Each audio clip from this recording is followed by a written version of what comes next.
Muy buenos días, bienvenido a Semilla de Amor, en este nuestro canal Alimento para mi Espíritu. Reiteramos nuestra cordial invitación para que te suscribas a nuestro canal de YouTube. De ayer habíamos hablado de la primera parte del tema las promesas para las personas que voluntariamente ponen su fe en Cristo como su único Salvador y Señor. Habíamos dicho que estas promesas estaban enunciadas con una palabra y es la siguiente: el que venciere, el que llegare hasta el final, el que cumpliera la meta. Y que estas 7 promesas estaban representadas en las 7 iglesias de Asia. Ayer habíamos visto las primeras 4 y hacemos un pequeño resumen.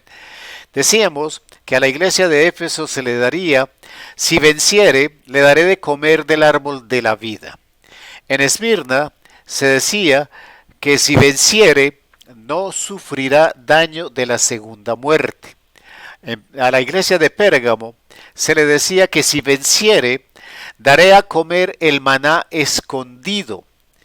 A la iglesia de Tiatira se le decía que si venciere, se le daría autoridad sobre las naciones. Esas son las 4 primeras promesas de las que habíamos hablado en la semilla de ayer. Vamos a continuar con las siguientes 3 semillas. La palabra me dice en Apocalipsis 3:5: el que venciere será vestido de vestiduras blancas, y no borraré su nombre del libro de la vida, y confesaré su nombre delante de mi Padre y delante de sus ángeles. La palabra me está diciendo, en este caso refiriéndose o dirigiéndose a la iglesia de Sardis, le está diciendo que al que venciere será vestido de vestiduras blancas. Estas vestiduras blancas, en el tiempo del que se está hablando en Apocalipsis, representan las buenas obras de las personas. O sea, las personas serán revestidas de sus propias obras, y esas obras buenas son blancas, son las vestiduras blancas con que nosotros nos iremos a vestir en ese tiempo. Pero adicionalmente me parece a mí que la promesa central es que nos diga Jesucristo que si nosotros venciéramos, no borrará su nombre o nuestro nombre del libro de la vida. El hecho de que nuestro nombre esté consignado en el libro de la vida significa salvación eterna en la presencia del Padre, del Hijo y del Espíritu Santo, y que no sufriremos ningún tipo de condenación ni de sufrimiento. Pero adicionalmente, quiero que se imagine la situación. Dice la palabra: y confesaré su nombre delante de mi Padre y delante de sus ángeles. Que usted esté en el cielo, esté vestido de sus buenas obras, que usted esté escrito en el libro de la vida, lo que le garantiza salvación, pero que además el Señor Jesucristo lo presente ante Dios Padre y ante los ángeles. Esa es una promesa extraordinaria, que yo sea presentado por Cristo Jesús ante el Padre y ante sus ángeles. Es una bendición extraordinaria. La palabra también me dice en la siguiente promesa dirigida a la iglesia de Filadelfia, en Apocalipsis 3:12: al que venciere, yo le haré columna en el templo de mi Dios, y nunca más saldrá de allí, y escribiré sobre él el nombre de mi Dios y el nombre de la ciudad de mi Dios, la nueva Jerusalén, la cual desciende del cielo de mi Dios, y mi nombre nuevo. La palabra nos está hablando de una promesa.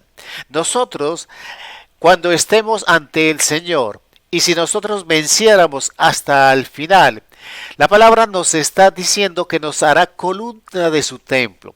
Es cuando nosotros, de manera ya evidente y práctica de manera permanente y por la eternidad, seremos el templo del Señor, seremos el templo del Espíritu Santo, seremos el templo de Jesucristo. Nosotros seremos las columnas de ese templo, de esa nueva Jerusalén que descenderá en tiempo de Apocalipsis del cielo a la tierra para gobernar inicialmente en el milenio, pero después para gobernar por toda la eternidad en un tiempo de bendición absoluta.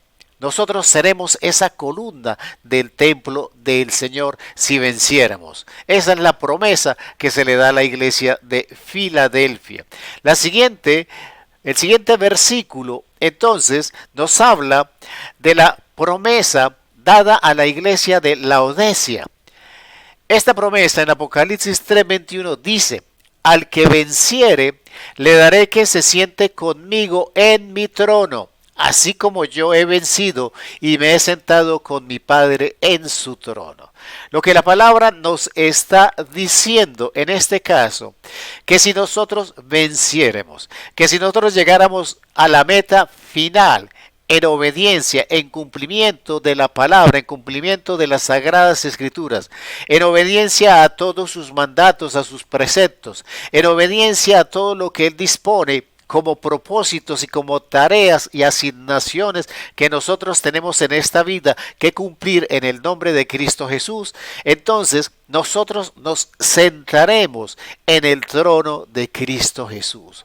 Es una promesa hermosa, estar sentado con Cristo Jesús en la presencia del Padre, en la presencia del Espíritu Santo. Es una maravillosa promesa. Por eso, nosotros tenemos que vencer hasta el final.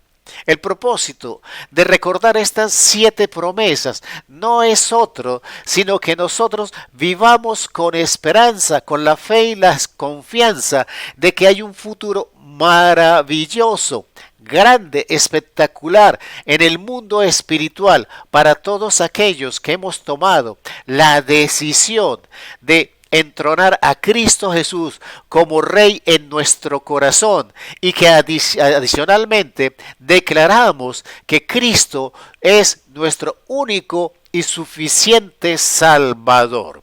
Habiendo tomado esa decisión, tendremos acceso a estas promesas, pero se requiere que nosotros lleguemos al final de la carrera. Las carreras no se ganan en el primer paso. En las carreras no se triunfa en los primeros metros. El que triunfa es el que llega hasta el final.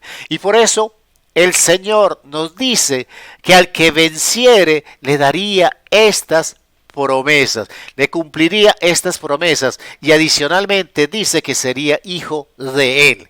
Usted lo puede encontrar en Apocalipsis capítulo 21 versículo 7.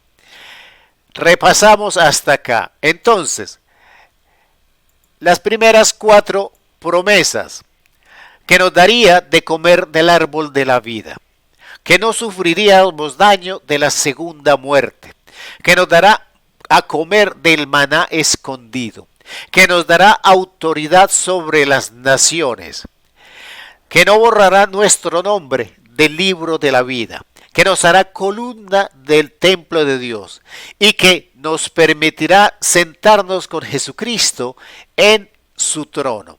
Estas son las promesas para aquel que venciere, para aquel que cumpliere. Nosotros, cuando estamos en este momento histórico de la humanidad, que es una situación compleja, difícil, donde se ha demostrado que los gobiernos y las instituciones no han sido capaces de responder a los requerimientos de esta pandemia, nosotros tenemos como iglesia, individualmente como iglesia y en congregación como iglesia, tenemos que vivir con la esperanza, pero nosotros también tenemos que enseñarle a las demás personas que están en una búsqueda de alguna respuesta, de alguna esperanza, de algo por qué vivir. Si para mí es importante recordar estas promesas, yo las comparto con el corazón, con la esperanza de que usted las multiplique, que usted las lleve a otras personas. Tenemos que decirle a las personas que sí, que estamos en una situación difícil, pero que después de este mundo hay una vida eterna en el Padre, en el Hijo y en el Espíritu Santo, y que tendremos el cumplimiento de estas promesas si nos mantenemos firmes en Cristo Jesús. Amén, amén y amén.